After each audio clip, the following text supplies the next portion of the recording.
Hi, my name is Chris. Let's sit with Chris for a minute and talk about books. I have a catch up to do because while I intended to put up catch ups before now, I didn't. I got just overwhelmed with life and I didn't do it. Got sick too. There were just a few things. So anyway, didn't do it. So I want to get into what I've read. This is the end of March. I want to talk about what I've read this year so far. So it'll be January, February, and March. And it has been a very slow reading year so far. My typical reading is between 10 and 15 books a month. And I read 2 books in January. I completed 2 books. I completed no books in February, and I completed 3 books in January or in March. So very, very, very slow reading. But let's talk about it. So in January, I began a year-long buddy read with Beth over at Beth's Bookish Reviews, and our book of the month for January was Mary Barton by Elizabeth Gaskell. I loved Mary Barton by Elizabeth Gaskell. I really, I felt like, first of all, it became a favorite book of mine. I'd never read it before. I felt like it had so much to offer me, and I was just wowed. It was my very first, like I said, my first Elizabeth Gaskell experience. I don't know that I said that, but it was my first Elizabeth Gaskell, and my first time to read Mary Barton. From what I understand, people typically read North and South, Wives and Daughters, a little bit more, so maybe Mary Barton is not the first pick for people. Oh, I absolutely think it is one of the best classics out there. Mary Barton is centered in the industrial setting of the 1800s. We follow a family. We actually follow a couple of families, but we're following a family. John Barton, his daughter Mary Barton, the mother dies. He raises her, and they are not a wealthy family. So the options for spouses for her are really very slim.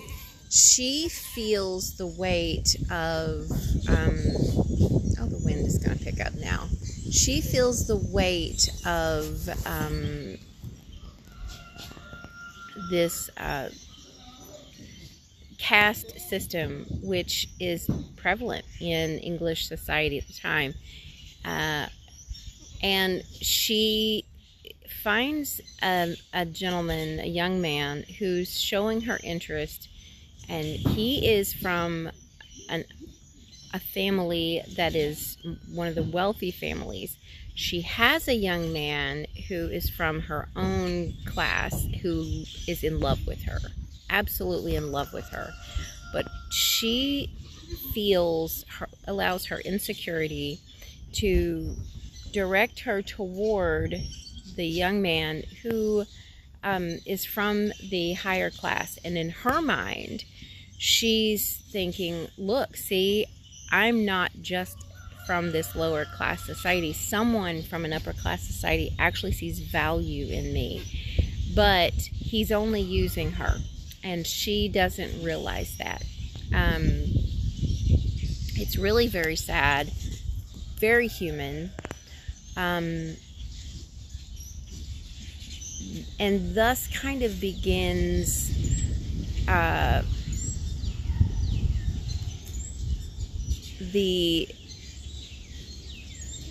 a series of events where we see both classes and how they treat each other and in both cases, it's you know, it's not good.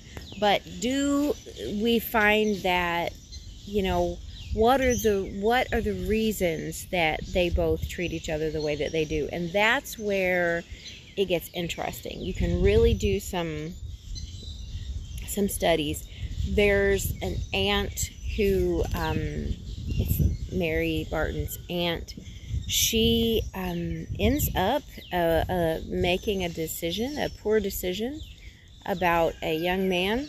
She ends up a lady of, I don't know, lady of ill repute isn't really the right way to say it. She ends up in the streets. She ends up alcoholic, poor, you know, without any mores, and making really bad decisions. And she never seems to recover.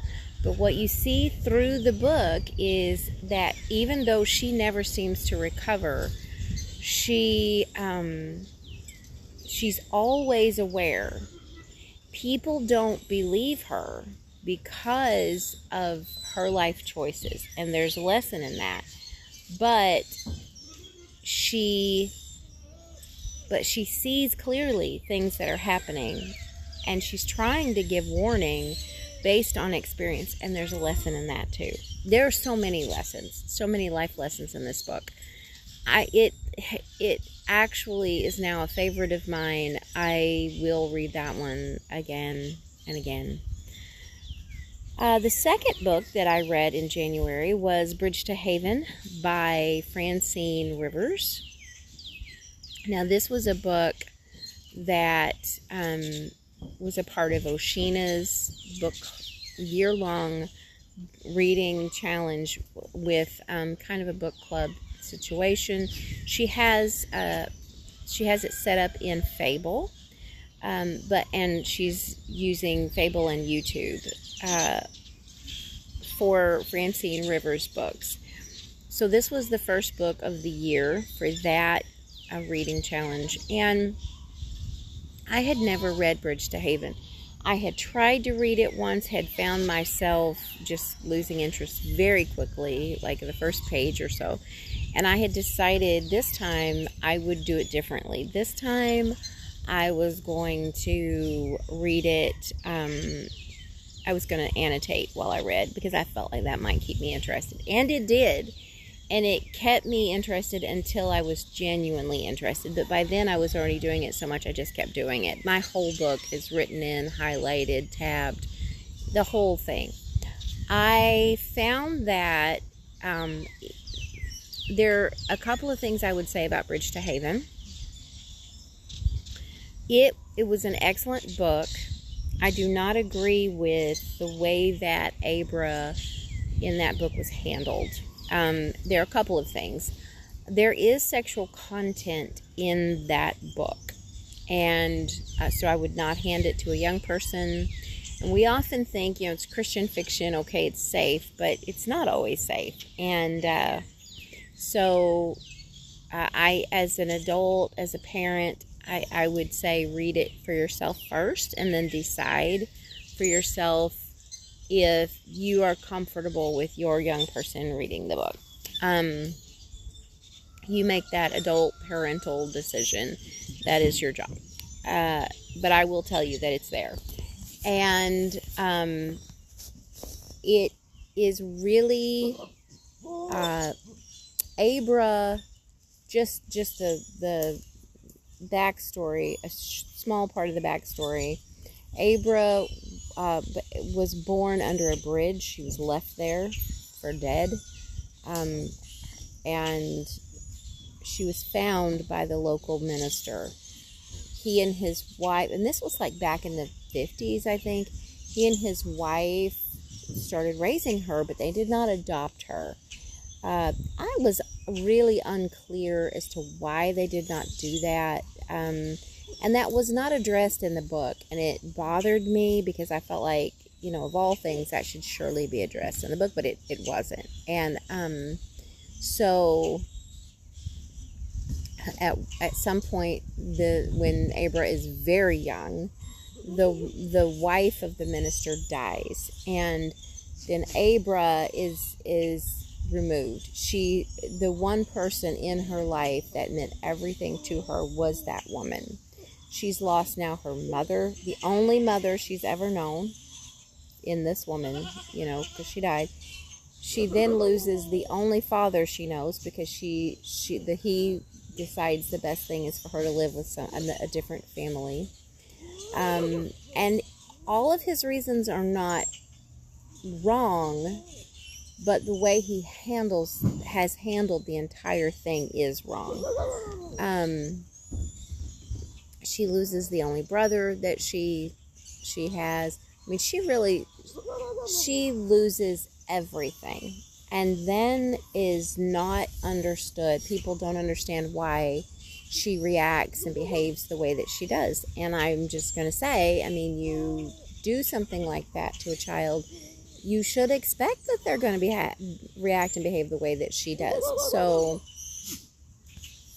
she then begins a long life of years of a lot of trauma and struggle and acting out and doubting God and all of these things. And it honestly, you get a very good picture of what trauma does to a person.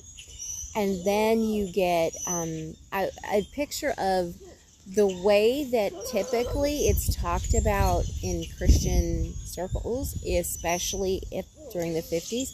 We could understand it differently now. We would not all use this new knowledge, but we have better understanding now. And that it is trauma, and thus it needs to be dealt with differently.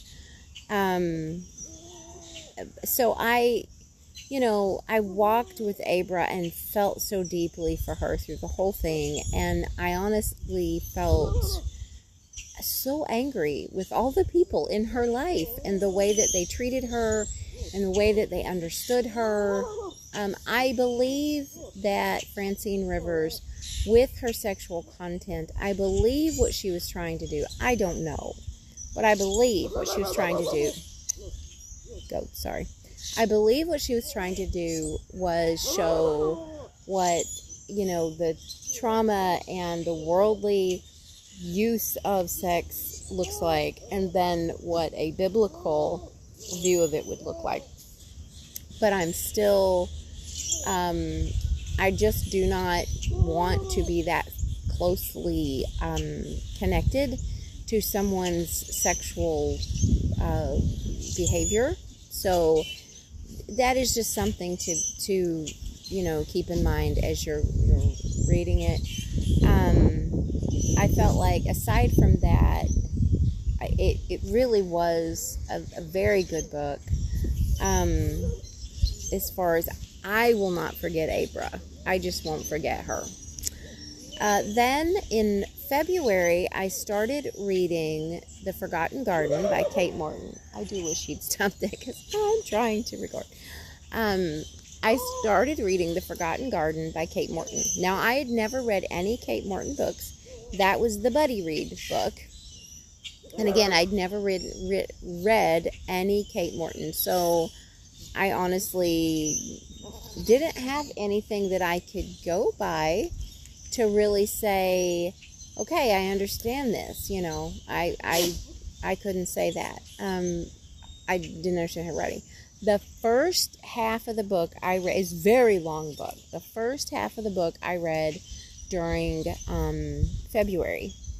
Did not. We got to the end of February and decided we would need to give it an extra month because it just wasn't going to get finished. And I got into around page 200, and it had been such deep, dark, sad material that I needed a break. I did find the first half of the book, the writing, so just sacramental. It was so beautiful. But at that point, it had been so dark. I just needed a break. So I went ahead and read the March, because I was at the last week of February, I went ahead and read the March buddy read that we were going to do at that point, which was Oath by Frank Peretti. And I listened all the way through to like the last 30 minutes. I did not get that done before March. Technically, I finished it in March, but really most of it was read in February. And then in the beginning of March, I also picked up again from around page 200 of The Forgotten Garden, and I completed it in March. So I didn't complete anything in February, technically. My view of The Forgotten Garden, once I got to the second half of The Forgotten Garden during March, my view of The Forgotten Garden was basically we follow a young lady. She's just 4 years old maybe, and she's put on a ship, and she ends up being by herself. She's told she's not going to be. This is a game. You just be quiet. Don't tell anyone your name. You just stay right here, but be very quiet. And she ends up, eventually she realizes the ship is moving and she's by herself, and she doesn't know.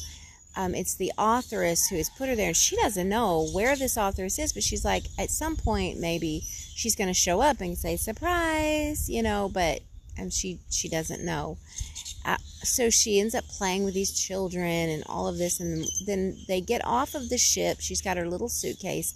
They get off of the ship, and she sits there on the dock on her suitcase just waiting for the authoress, because she does not know. So the authoress has taken her from England, I believe it was, to Australia. She's put her on this ship and she sent her there, but she's got no idea where the authoress is, what's happened, why. And the dock manager sees her there, and he's like, I cannot leave this small child here, so he takes her home. He and his wife end up raising her, and when his wife passes away at some point, and so his wife had never wanted to tell the young lady the story, but when she turns 21, it's just the dock manager now, and he feels like it's important to tell her. So on her 21st birthday, he tells her the truth.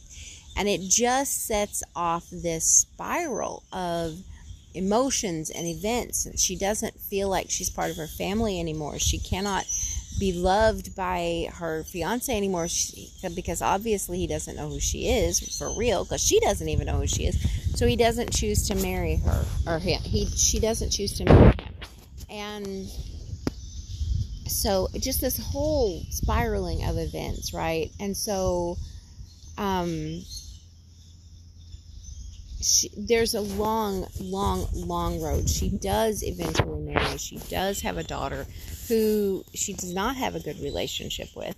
She eventually has a granddaughter, and there's just an entire unfolding of this story, and it's the unfolding of the story of her life. And the second half of the book I found to be very troubling. In the second half of the book, we really see where she comes from, and I found it to be very troubling. Also, because it's not from a Christian perspective, there's no resolution. There's no right and wrong, really. There's these are the things that happened. These are the emotions, the reasons, the problems, and everything just it comes out with, if you can understand the emotion, if you can understand what was the purpose, then suddenly that somehow is supposed to make it to where, okay, well, we understand why they did it, so that's enough, Yeah, it seems a little extreme, but we understand what it was about. It troubled me a lot. It was another example of a young woman who had gone through trauma, so much trauma. And the decisions that she made because of the trauma that she went through cannot be overstated. or imagined. It's heartbreaking. So I left that book greatly disturbed and thinking it would be quite a while before I could read another Kate Morton. Oh, I think I see a snake in the creek. Before I could read another Kate Morton. That's not a terrific thing, mind you, because, you know, there are snakes that you just don't want to see in this creek.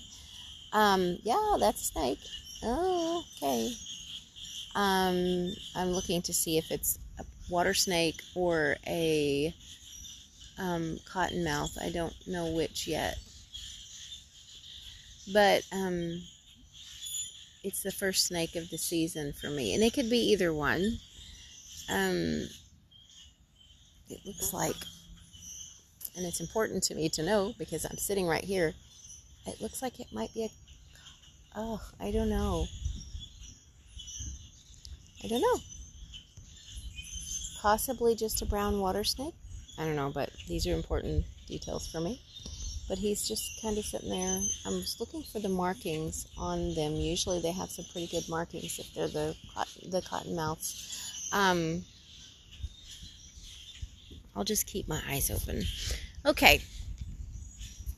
And so on to explain Frank Peretti's The Oath. That book was odd. And you'd think I needed a break from The Forgotten Garden. Surely I would have chosen something that wasn't so odd. But, you know, that was the next book that I knew was in the list I needed to read. So, this man and his wife are camping out in these, I guess, mountains maybe. It's kind of a wilderness area. And I can't take my eyes off the snake. They end up being attacked, and the man is killed, and the woman is so traumatized that she cannot remember what happened. His brother goes to the town because he wants answers. He wants to know what happened. Who killed his brother? And he discovers that the town people are not really, really helpful. They have a secret, and they don't want to share. They're really, I think it might be a cottonmouth. They don't want to, they don't want to give up the secret. They want to protect, you know, this secret, this happening, this thing that's so important to them. And then you start to understand as you go, people are dying. And so people are dying. People end up with this mark over their hearts as they make choices that are that do not honor God. They end up with these marks over their hearts, and eventually the mark seems to change them. It seems to they reach it at first, you know, they really care about it. They're really worried about it, and they talk about this dragon that they fear. And then eventually they don't care about the dragon anymore. They don't even believe in the dragon anymore. And they don't care about anything. They just feel free to do whatever they want to do. And then that's usually when they die. And it's always in some horrific way. And so as you go through the story, you learn more and more about the town. You learn about the dragon. You learn about like how all that kind of came to be, and who's protecting the dragon, who's who's on which side. And it's just a strange book. It was fairly interesting from the beginning, but very strange. And I felt like it was good. It had a lot of good points. You could do a lot of character studies and, psychological and theological studies with it. But I didn't like the ending. I felt like the ending, like he could have added another 100 pages and explained a lot of things I felt like were left out with the ending. But that was that. And then, so March, I completed The Forgotten Garden. I completed The Oath. And then the third book that I completed during March was a book called Only One. I think it's Only One More Lie. I think that's what it's called. It's the 10th book in the True Crime Junkie series that Christy Barrett actually wrote. I've read all of those, like all 10. There are 12 presently. I've read all 10. And all the first 10. You really need to read them in order. I highly recommend this series, but you really need to read them in order. So in this series, as it starts, this woman is in Alaska. She's doing research, trying to take down this really big guy who's got a lot of connections in really ugly places, and he's committed some real ugly crime, and she knows it, and he's dangerous to her and to others. And she's there trying to research, trying to get enough information to get him arrested and get him, put away. And he knows. And she took a job as an ice road trucker, so that she would have, she'd be there. And he is trying, like, he knows where she's at, and he's trying to stop her on that lonely ice road. And meanwhile, there's a man who is there.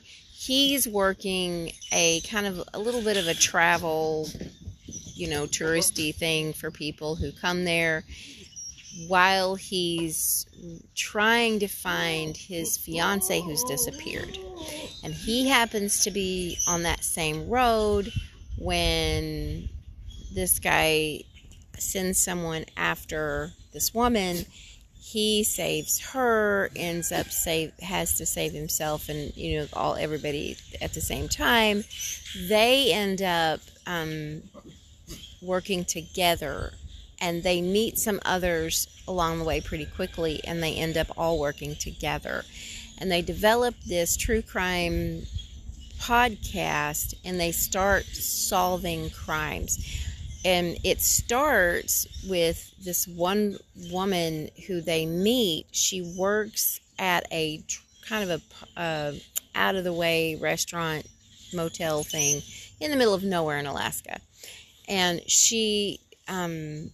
they meet her there, and they're listening to this podcast. It's kind of a true crime podcast. And the guy is about to reveal who this one killer is. And he takes a break, but he never comes back from his break. And they end up going to his home, and because he's there local, and finding out that he's been murdered. And that is kind of where they all start working on this case. And it's really each one of the characters has their own story, their own problems, and you work with each one. You read about each one of them. There's a book for each one, and it's interesting. It's you know, it's crime and suspense and faith and clean read, all of it. Romance handled so well. There's so little of it. I love that so much. I'm still watching the snake. And so I then, like I said, I read book 10, and all I can really say about book 10 is that there's been a serial killer, and the group is trying to solve this, who it is, before the date that he's set to kill again. And it was really good. I enjoyed it a lot. And I think it's held her, sometimes a series doesn't hold, but this one held. I've really enjoyed it. I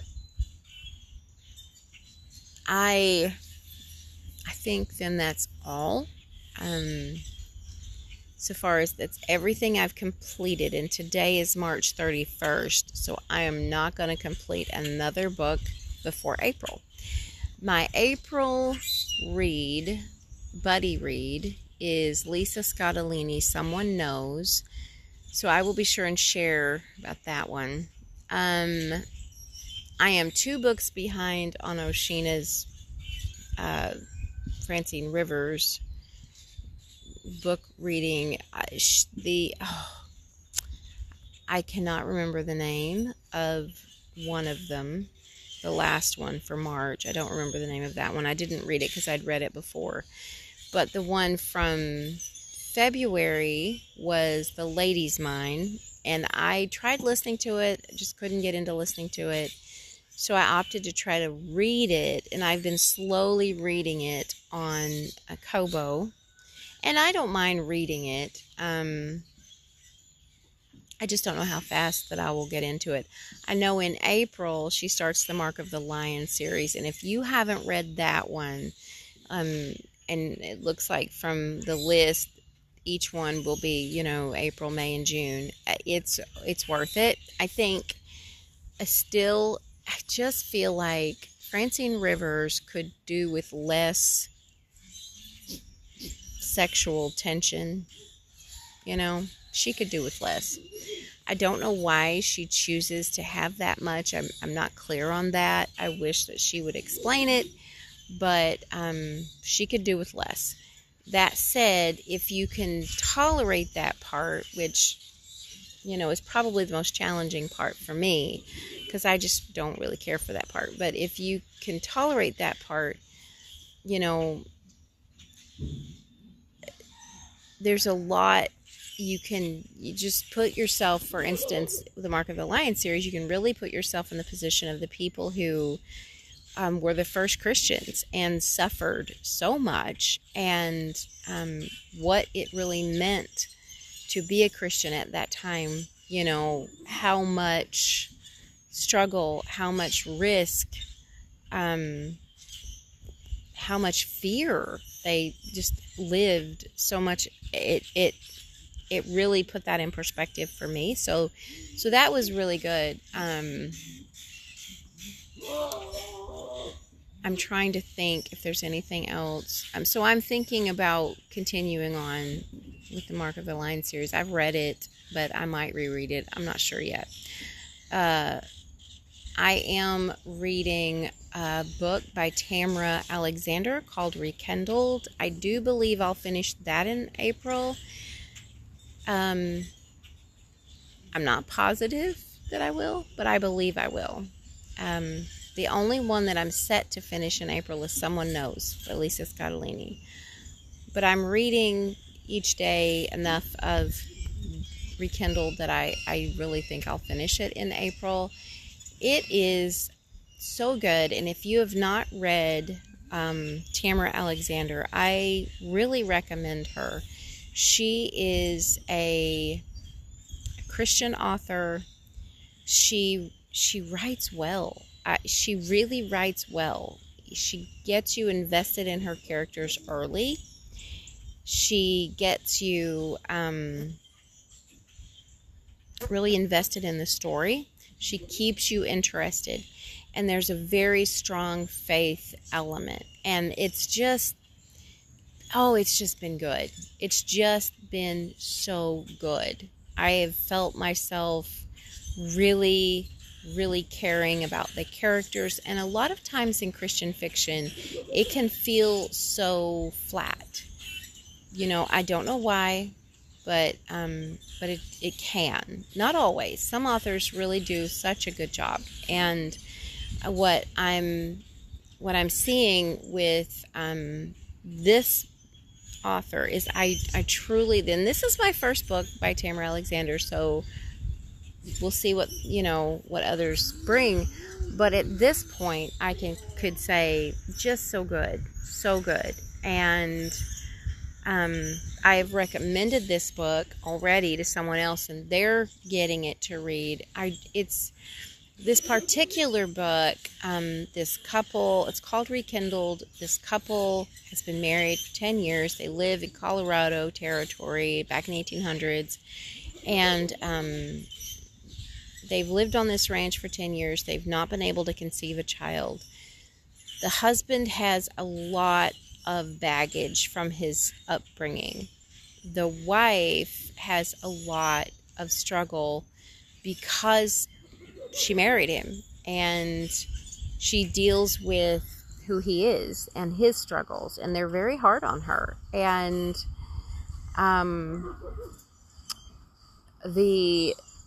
she has faith, strong faith. He does not have the strong faith that she has. In fact, I don't think he has real faith in the beginning of this book. He decides he's trying to build this ranch, and the ranch is suffering. He decides that there's a meeting that's 3 days away by horse ride, and he's decided to go to it to try to, it's whatever it is, it's going to try to, it has the potential to help him succeed with his ranch. And he decides not to tell her where he's going. Instead, he leaves her a note that he's going to the North Pastures and he'll be back in a week, because he thinks he'll be back from the meeting in a week. Then he can tell her if there is something good. He can tell her at that point. Well, he ends up with people coming to rob him, try to kill him. He ends up, the building he hides in, they catch on fire. He nearly dies, and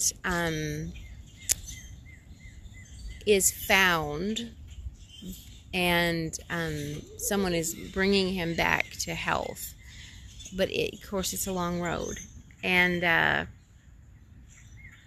meanwhile, his wife has no idea where he's at, and she is trying to save the ranch, and she's discovering that he's been doing business that he hasn't told her about. And so she's struggling. And he's left her in a position, he didn't mean to leave her there, but he has left her in a position that, she can't win. And so it's,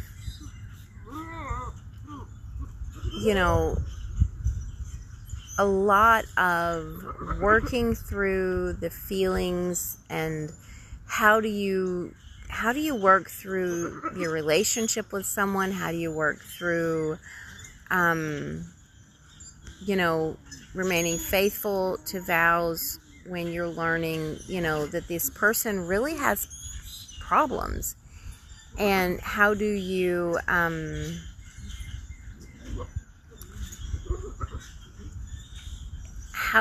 rebuild something when you're losing something that means so much to you? Honestly, it's been heart-wrenching, but it's been beautiful. There's so much faith in it. so much faith, and it's so real. It's very messy characters, a lot of faith, and it's been a beautiful read. It's been a beautiful read. I've been really glad that I picked it up. But it is not completed yet. That should be April. And outside of that, I am not yet sure what I'm reading in April. But we shall see. Okay, so I'm going to head out now.